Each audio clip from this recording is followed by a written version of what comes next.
Hi everyone, I'm Kanika and I will be helping you find the phylum and kingdom of this particular organism on slide number 7 by using the dichotomous key. We have a series of steps and they are distributed in some branches named as A and B. So if I read part 1 and the statement 1A and 1B, I realize 1B is correct because the internal structure of this organism are easily visible. So it belongs to domain Eukarya. As mentioned, we have to go to part 2.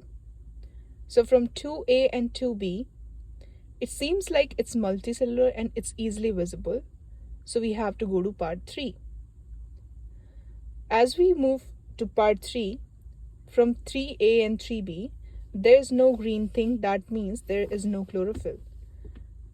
So 3B is correct. Then we have to proceed to number 4.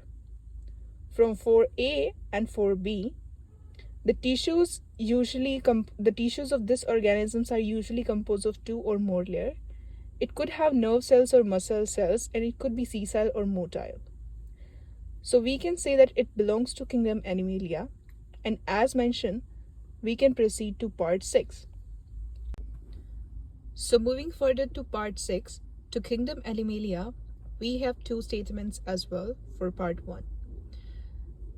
So we talk about the body symmetry here, and it seems like this organism have a kind of radial symmetry. So from that, we can move to part 2. From 2A and 2B, as discussed, it has radial symmetry. So 2A is correct, and then we proceed to part 3.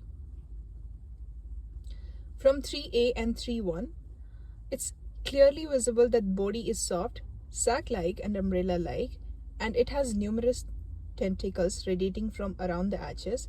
So it could be from phylum Cnidaria. So we can easily identify that it could either be a jellyfish or a sea anemone. Let's have a look at the organism on slide number 6 as well.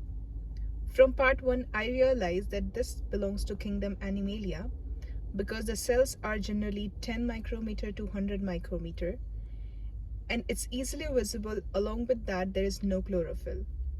I can say it belongs to kingdom Animalia. Then we have to go to part 6. From 1A and 1B, as discussed, the symmetry is bilateral, and we have to proceed to part 2. From 2A and 2B, 2B is correct, and the next step is part 4. From 4A and 4B, it seems like 4B is correct because the segmentation is apparent, and then we have to go to number 7. From number 7, 7A seems like the correct answer because it has a hydrostatic skeleton and the body is also soft. So it could be an organism from phylum Annelida.